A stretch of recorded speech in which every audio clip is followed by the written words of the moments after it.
ചെങ്ങായിമാരെ, പുതിയ വീഡിയോയിലേക്ക് എല്ലാവർക്കും സ്വാഗതം കേട്ടോ. ഞാൻ മുകളിൽ ഒരു പിക്ചർ കൊടുത്തിട്ടുണ്ട് കേട്ടോ. അതിനെക്കുറിച്ച് എത്ര ആൾക്കാർക്ക് അറിയാം, അതിൻ്റെ ഉപകാരത്തെ കുറിച്ചിട്ട് നിങ്ങൾക്ക് ആർക്കെങ്കിലും അറിയോ? എന്നും ഞാൻ ഷോർട്ട് വീഡിയോ അതേപോലെ തന്നെ കുക്കിംഗ് വീഡിയോ ഒക്കെ അയച്ചില്ല വരാം. ഇന്ന് ചെറിയ ഉപകാരപ്പെടുന്നൊരു വീഡിയോ ആയിട്ട് വരാമെന്ന് വിചാരിച്ചിട്ടോ.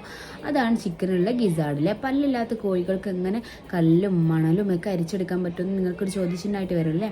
അപ്പോൾ കോഴിൻ്റെ ശരീരത്തിലുള്ള, അതായത് അവർ കൊത്തിയെടുക്കുന്ന ധാന്യങ്ങളുടെ കൂടെ തന്നെ മണ്ണും കല്ലും ഒക്കെ അരിച്ചെടുക്കാൻ പറ്റിയ അവർക്ക് ഉപകാരപ്പെടുന്ന ഒരു സാധനമാണ് ഗിസാർഡ്. ഗിസാർഡ് പറയുന്നത് ചീങ്കണികളിലും മുതലുകളിലും പക്ഷികളിലും ഒക്കെ ഉണ്ട് കേട്ടോ.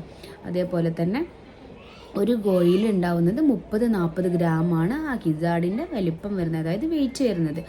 അപ്പോൾ ഈ ഗിസാർഡിനെ മലയാളത്തിൽ പറയുന്നത് വെച്ചിട്ടുണ്ടെങ്കിൽ പക്ഷിയുടെ രണ്ടാം കുടൽ, രണ്ടാം ആമാശയം എന്നൊക്കെ പറയാം കേട്ടോ.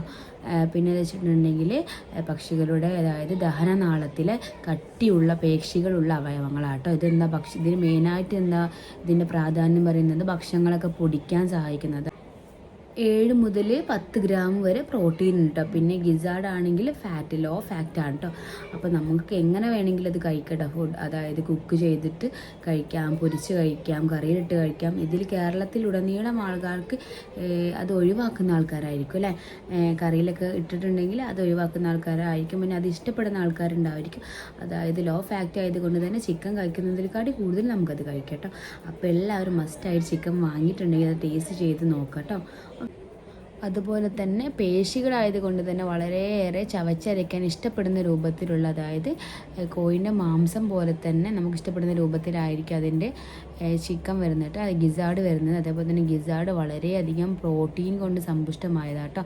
അതായത് അതിൻ്റെ എന്താ പറയുക, വലിപ്പം കുറവാണെങ്കിലും നമുക്ക് ഏറ്റവും കൂടുതൽ പ്രോട്ടീൻ ലഭിക്കുന്ന ഒരു ഭാഗമായിട്ട് 7 മുതൽ 8 വരെ, നേരത്തെ പറഞ്ഞ പോലെ 7 മുതൽ 8 വരെ ഗ്രാം എന്താ പറയുക പ്രോട്ടീനുകളുണ്ട്. പിന്നെ അതേപോലെ തന്നെ ലോ ഫാക്റ്റാണ്, ഫാക്റ്റുകൾ തീരെ ഇല്ല കേട്ടോ. അപ്പോൾ എല്ലാവരും മസ്റ്റായിട്ടൊന്ന് ട്രൈ ചെയ്യട്ടോ. ഇനി മുതൽ നമ്മൾ അത് കഴിക്കും, ഗിസാർഡുകൾ കഴിക്കാൻ എന്താ പറയുക, ചിക്കൻ കഴിക്കുന്നത് പോലെ തന്നെ ഗിസാർഡുകൾ കഴിക്കാനും ശ്രമിക്കട്ടോ. അപ്പോൾ ഇന്നത്തെ വീഡിയോ ഇത്രയുള്ളൂ. Tata bye bye, see you. എൻ്റെ വീഡിയോ ഇഷ്ടപ്പെട്ടിട്ടുണ്ടെങ്കിൽ ലൈക്ക് ചെയ്യുക, കമൻറ്റ് ചെയ്യുക, ഷെയർ ചെയ്യുക, സബ്സ്ക്രൈബ് ചെയ്യുക.